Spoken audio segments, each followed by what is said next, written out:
അമ്മേ ശാരി, ഇത് ആരാ വന്നിരിക്കുന്നത് നോക്കിയേ. വാമേ. അമ്മേ, നീ പോയൊരു ചായ ഉണ്ടാക്കി കൊണ്ടുവാ. നിന്റെ കൈപ്പുണ്യം അമ്മ അറിയട്ടെ. വാമേ. അമ്മയ്ക്ക് ഇങ്ങോട്ട് വരാൻ അച്ഛൻ പെർമിഷൻ തന്ന നിലയ്ക്ക് അമ്മയുടെ ഈ വരവിന് എന്തോ ഒരു ലക്ഷ്യമുണ്ടല്ലോ. എന്താ എന്താ അമ്മയുടെ മുഖത്തിനൊരു വാട്ടം? ഇത് സന്തോഷിക്കേണ്ട സമയമല്ലേ? അച്ഛനാണെങ്കിൽ കേസെല്ലാം ജയിച്ചു, മകനാണെങ്കിൽ ഹോം മിനിസ്റ്റർ. ഞാൻ മാറി താമസിക്കുന്നു എന്നതൊഴിച്ചാൽ വേറൊരു പ്രശ്നവും ഞാൻ അമ്മയെ കാണുന്നില്ല. പറയമ്മേ, എന്താ പ്രശ്നം? എന്തിനാടാ നിനക്ക് ഈ മന്ത്രിസ്ഥാനം? നീ രാജിവെക്കണം. അപ്പോ അച്ഛൻ ഇതിനാണ് അമ്മ ഇങ്ങോട്ട് അയച്ചത്? നിന്നോട് യാചിക്കാൻ വേണ്ടിയാണ് ഞാൻ വന്നത്. അമ്മ എന്ത് പറഞ്ഞാലും ഞാൻ ഇതുവരെ അനുസരിച്ചിട്ടേ ഉള്ളൂ. പക്ഷേ ഈ കാര്യത്തിൽ അമ്മേനോട് ക്ഷമിക്കണം. ഇപ്പൊ ഞാൻ അമ്മയെ അനുസരിച്ച അത് എന്നെ ജയിപ്പിച്ചുവിട്ട ജനങ്ങളോട് ഞാൻ ചെയ്യുന്ന വഞ്ചനയായിരിക്കും. അത് തന്നെയല്ല, തുടങ്ങി വെച്ച ഒരുപാട് കാര്യങ്ങൾ എനിക്ക് പൂർത്തീകരിക്കാനുണ്ട്. അതുകൊണ്ട് തൽക്കാലം എനിക്ക് രാജിവെക്കാൻ നിർവാഹമില്ലെന്ന് അമ്മ ചെന്ന് അച്ഛനെ പറഞ്ഞ് മനസ്സിലാക്കണം.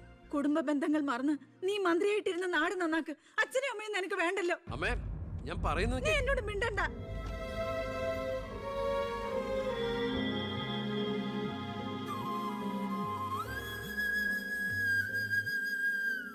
ഇല്ല, അവൻ രാജിവെക്കില്ല. അവൻ രാജിവെക്കുമെന്ന് കരുതിയ നമ്മളാ മണ്ടന്മാർ. ചക്കരക്കുടത്തിലല്ലേ കൈയിട്ടിരിക്കുന്നത്. അധികാരത്തിന്റെ മത്ത് പിടിപ്പിക്കുന്ന സുഖം അവനും അനുഭവിച്ചു കഴിഞ്ഞു. ഇനി അച്ഛന് വേണ്ടി സ്വന്തം സുഖങ്ങൾ ഉപേക്ഷിക്കാൻ മാത്രം വിഡ്ഢിയൊന്നും അല്ലവൻ. സ്വന്തം കുടുംബത്തിൽ വരെ റെയ്ഡ് നടത്തി അവൻ പ്രശസ്തി പിടിച്ചു പറ്റിയില്ലേ? ഇപ്പൊ പത്രക്കാരും ചാനലുകാരും എന്തിന് പ്രതിപക്ഷം വരെ അവനെ പൊഴുത്തുകയല്ലേ? അവൻ നാട് നന്നാക്കുക എന്തു വേണമെങ്കിലും ആയിക്കോട്ടെ, പക്ഷെ നമ്മുടെ കുടുംബത്തിൽ ഒരു അംഗമെന്നൊരു പരിഗണന ഇനി അവന് കൊടുക്കാൻ പാടില്ല. അച്ഛന്റെ മനസ്സറിയാൻ കഴിയാത്തവന് പടിക്ക് പുറത്താ സ്ഥാനം. അച്ഛൻ നോക്കിക്കോ, ഈ ചിറ്റാരിക്കര മണ്ഡലത്തിൽ വീണ്ടും ഒരു ഇലക്ഷൻ ഉണ്ടാവും അച്ഛന് മത്സരിക്കാൻ വേണ്ടി. അച്ഛൻ മുഖ്യമന്ത്രിയാകുന്നത് എനിക്ക് കാണണം. എങ്ങനെ? പുരയ്ക്കുമേതെ ചാഞ്ഞു നിൽക്കുന്നത് പൊന്നുകായ്ക്കുന്ന മരമാണെങ്കിൽ പോലും അത് വെട്ടിക്കളയണമെന്ന പ്രമാണം.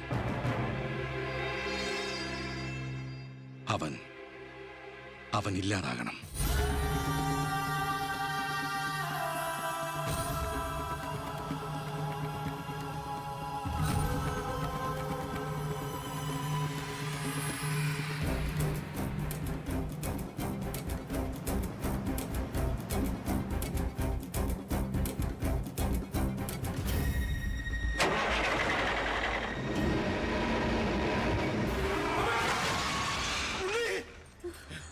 എന്താ? എന്തു പറ്റി?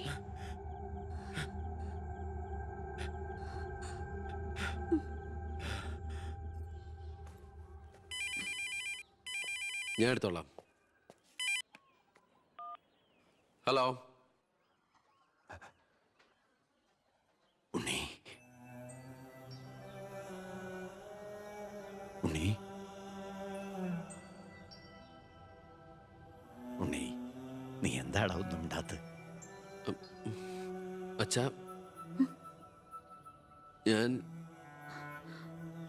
എനിക്ക് നിന്നെ ഒന്ന് കാണണം. ഞാനിപ്പോ ഡൽഹിക്ക് പോകാൻ വേണ്ടി എയർപോർട്ടിൽ പോകാൻ നിൽക്കുക. എന്തായാലും ഞാൻ അവിടെ വന്നിട്ട് നീ പോയാ മതി. ഉടനെ എത്താ. അച്ഛനാ, ആ ശബ്ദത്തില് പഴയ സ്നേഹവും വാത്സല്യവും ഒക്കെ എന്നെ ഉണ്ണീന്ന് അച്ഛൻ പണ്ടങ്ങ് വിളിച്ച് കേട്ടതാ. പിന്നെ ഇപ്പോഴാ ഇങ്ങോട്ട് വരണുണ്ടെന്ന്. ഈശ്വര.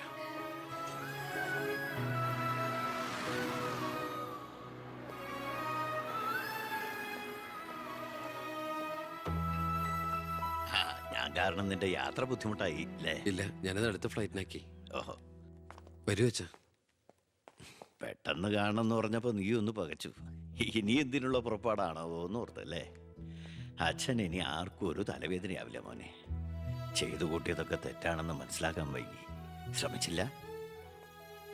അധികാരത്തിൻ്റെ ലഹരിയിൽ പായായിരുന്നു ഇത്രയും കാലം. പ്രായമാകുന്നോറും കുട്ടികളുടെ മനസ്സാവുമല്ലേ? എന്ത് കണ്ടാലും സ്വന്താക്കണമെന്നൊരു മോഹം. എന്താ ഇപ്പൊ ഇങ്ങനെയൊക്കെ? മുന്നിലേക്ക് നോക്കിയപ്പോഴോ തിരിഞ്ഞു നോക്കിയപ്പോഴോ ഒരു കാര്യം എനിക്ക് ബോധ്യമായി. ഞാനെന്ന രാഷ്ട്രീയക്കാരൻ വെറും ഒരു വട്ടപൂജ്യമാണെന്ന്. എന്നിൽ അച്ഛൻ ഒരു മൃഗമായിരുന്നു എന്ന്. പ്രായശ്ചിത്തം ചെയ്ത പാപങ്ങൾക്ക് പരിഹാരമാകുമെങ്കിൽ ഞാൻ മോന്റെ കാല് പിടിക്കും. അച്ഛാ, അങ്ങനെയൊന്നും പറയല്ലേ. മതിയായി, എല്ലാം മതിയായി. ഞാൻ ഇന്നുവരെ അഴിമതിയിലൂടെ ഉണ്ടാക്കിയതൊക്കെ സർക്കാരിന് തിരിച്ചു കൊടുക്കാൻ പോവാ. എന്നിട്ട് ചെയ്ത തെറ്റുകൾ ഏറ്റുപറഞ്ഞ് പൊതുജനങ്ങളോട് മാപ്പ് ചോദിക്കണം. അച്ഛാ, അച്ഛനെ വിശ്വസിക്കടാ. ഇനി നിന്റെ അച്ഛൻ വിശ്വാസവഞ്ചനം കാട്ടില്ല.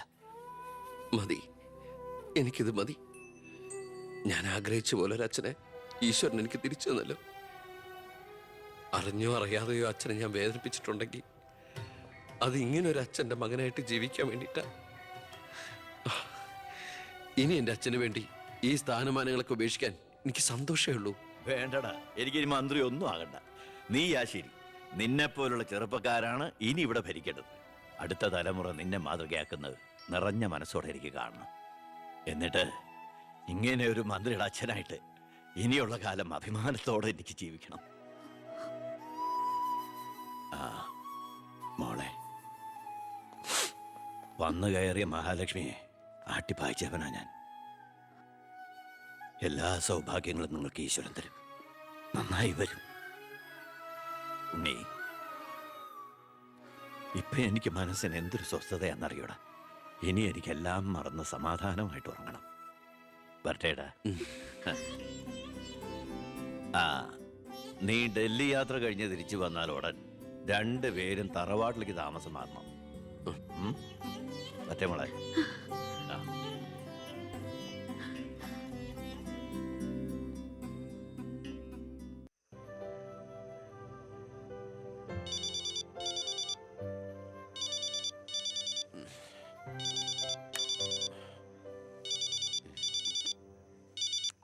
ഹലോ.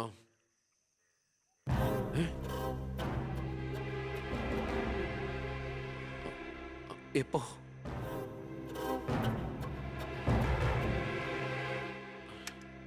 മുൻ വിദ്യാഭ്യാസ മന്ത്രി ബാലഗംഗാധര മേനോൻ കാർ അപകടത്തിൽ കൊല്ലപ്പെട്ടു.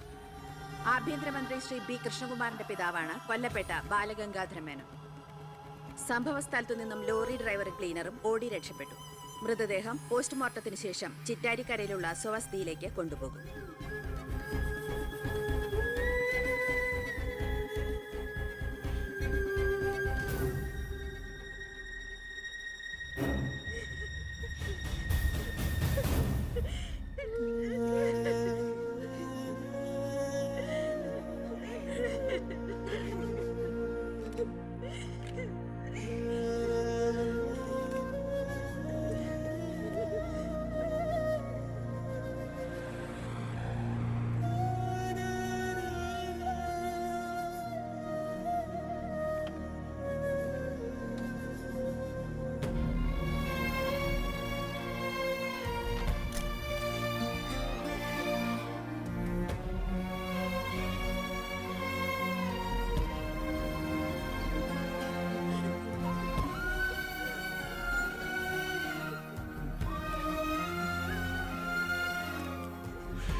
ഇതിപ്പോ ആക്സിഡന്റ് ആണോ കൊല്ലിച്ചതാണോ എന്ന് ആർക്കറിയാം.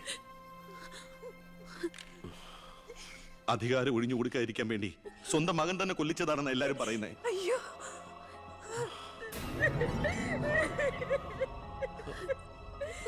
എന്നിട്ട് ആ സമയത്ത് ഒരു ഡൽഹി യാത്ര ആരും സംശയിക്കില്ലല്ലോ.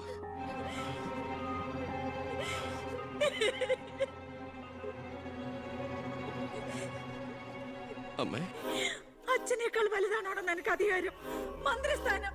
അച്ഛനെ എതിർത്ത് ഒടുവിൽ നീ സ്വന്തം അച്ഛനെ. അമ്മേ, എനിക്ക് നിന്നെ കാണണ്ട, പോ എന്റെ മുമ്പിൽ നിന്ന്.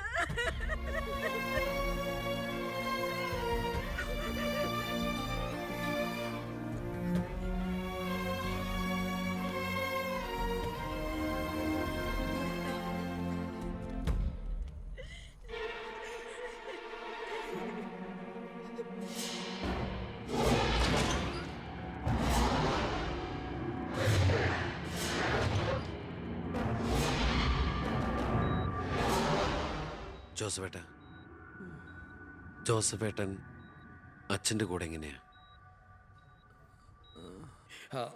താനിതെങ്ങോട്ടാ? ഞാൻ അങ്ങോട്ടാ? അങ്ങോട്ട് അല്ല, ഇങ്ങോട്ട്. കയറോ വണ്ടിയില്. ഇങ്ങോട്ട് കയറോ. ആള് മാറിപ്പോയില്ലല്ലോ. ഞാൻ ജോസഫാ. തന്നോട് വണ്ടി കയറാനല്ലേ പറഞ്ഞേ? എങ്ങോട്ടാ എന്നെ കൊണ്ടുപോകുന്നേ? കൊല്ലാൻ. വണ്ടി വിടണോ? 10-25 കൊല്ലം നിഴൽ പോലെ നടന്നതല്ലേ എൻ്റെ കൂടെ. താനുണ്ടാകണം ഇനി എന്നോടൊപ്പം. PA ആയിട്ടല്ല, നല്ലൊരു സുഹൃത്തായിട്ട്. സാറിന് വട്ടായോ? ഞാൻ ഉദ്ദേശിച്ച താനൊന്നും ഉദ്ദേശിക്കണ്ട. ഇത്രയും കാലം എനിക്ക് വട്ട് തന്നെയായിരുന്നു. ഇപ്പൊ തിരിച്ചറിവ് വന്നു. എൻ്റെ മോൻ എൻ്റെ കണ്ണ് തുറപ്പിച്ചിടും. എന്റെ ഈശോയെ, ഞാൻ എന്തായി കേൾക്കുന്നത്? ലക്ഷ്മിക്ക് സന്തോഷമായി കാണുമല്ലേ? അതല്ലേ രസം. ഞാൻ അവളോട് ഒന്നും പറഞ്ഞില്ല. ഒരു സസ്പെൻസ് ആയിക്കോട്ടെ. മകനും മരുമകളും പെട്ടെന്ന് വീട്ടിൽ വന്ന് കയറുമ്പോൾ അവൾ അന്തം വിട്ടു.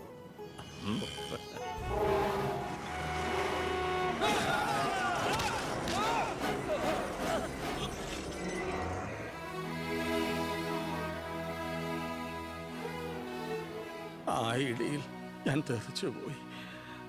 അതൊരു സാധാരണ ആക്സിഡന്റ് ആയിരുന്നെന്ന് എനിക്ക് തോന്നുന്നില്ല.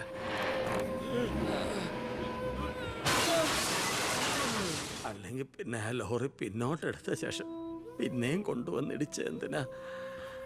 മനപ്പൂർവ്വം ആരോ ജയിച്ച പോലെ.